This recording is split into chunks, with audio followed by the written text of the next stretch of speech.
Evangelho de Jesus, segundo escreveu João, capítulo de número 12, versículo 24, diz assim: Se eu não morrer, eu serei somente um trigo, mas se o trigo morrer dentro da terra, ele brotará um outro trigo e terá muitas sementes e produzirá muitos outros frutos, ou novas vidas. Aí continua dizendo: se vocês viverem para amar as vossas vidas aqui na terra, vocês vão perder a vida eterna. Qualquer que me segue, o Pai o honrará. Jesus estava querendo dizer que a sua missão era entregar a sua vida por resgate de muitos. Através da sua morte, ele dá a vida eterna pela fé.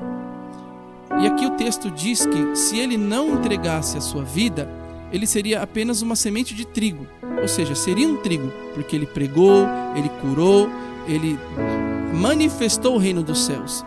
Mas a sua morte daria muito mais semente, porque da mesma maneira a semente é colocada na terra, se rebenta a semente e nasce uma árvore. Ali no caso nasceria um trigo e daria muitos outros trigos e a colheita seria muito grande. A Bíblia vai relatar a morte como um sono, mas na verdade a alma ela fica consciente após a morte, tanto no reino dos céus como no Hades, aguardando o julgamento, para receber ou não a segunda morte. Interessante que Jesus chega a Lázaro e fala: Lázaro não morre, mas ele dorme. Mas não no sentido de que ele não tenha consciência. Vemos em Gênesis Adão entrar num profundo sono. Deus o coloca em profundo sono para tirar da sua costela Eva. Observando o texto, é lógico de entender. Ninguém que está dormindo, alguém vai tirar uma costela, a pessoa não vai acordar. Tudo bem que tem gente que tem um sono tão profundo que você soltar uma bomba na orelha da pessoa, a pessoa não acorda. Mas não chega a um extremo. Quis dizer que Deus deu como uma anestesia, mesmo não tendo essa anestesia. Então levou-lhe como uma morte e recebeu Eva e ressuscitou. O Novo Testamento vai falar de o batismo como sepultamento da velha criatura, é enterrando a velha criatura. Também dizendo lá a Nicodemos: se não nascer de novo, não pode ver o reino dos céus.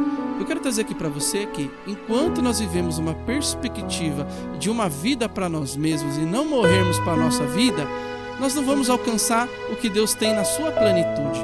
Algumas pessoas vão até a igreja com certos interesses de prosperar, interesses de que a situação mude, mas elas não querem ser essa semente que vai ser enterrada. Elas não querem renunciar à sua própria vida para servir a Cristo. Jesus dá essa ideia, continuando o texto, dizendo: se vocês viverem para cuidar das coisas só da vida de vocês aqui embaixo, vocês vão perder a vida eterna. Porque o propósito de Deus ter dado a vida para vocês é servir a Cristo, cumprir o chamado de Deus, servir a missão do Senhor. E se você não está alinhado nisso, você não está vivendo. Você está vivendo para você mesmo. Ah, mas eu tenho a minha casa, mas não consegue honrar a missão, está vivendo errado. Ah, mas eu tenho o meu trabalho, não consegue honrar a missão, está vivendo errado. Tudo isso Deus vai dar equilíbrio porque é da vontade dele. Agora, se ele vê que no seu coração não tem intuito nenhum de servir, Deus não vai mexer em nada para poder te honrar. O que isso está dizendo? Quem me segue, Deus o honra. Irmão, se realmente seu coração estiver disposto para fazer a vontade de Deus, Deus não tem poder de mudar o seu emprego, abrir uma outra porta com um horário flexível para você servir ao Cristo, com certeza fará. Mas ele olha para o seu coração e vê que não há verdade nisso.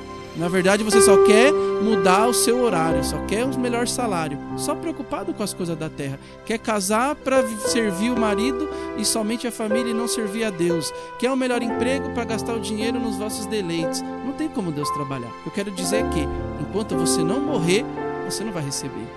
Adão, para receber Eva, teve que morrer. A pessoa não está preparada fisicamente para receber um cônjuge antes do casamento. O que acontece com ela?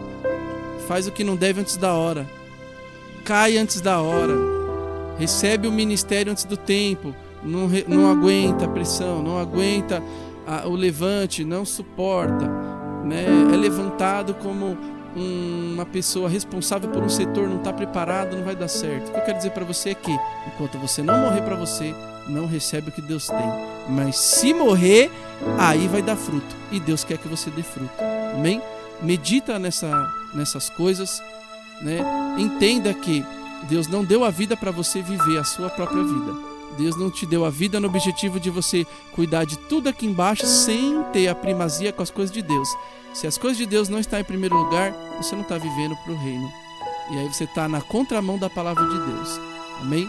Fica com esse pensamento do dia. Que o Senhor lhe dê força, Ele conceda sabedoria para administrar o seu tempo e mudar o teu coração e colocar a ardente vontade de servir o reino, para Deus poder trabalhar e te dar condições de poder servir de melhor maneira, em nome de Jesus.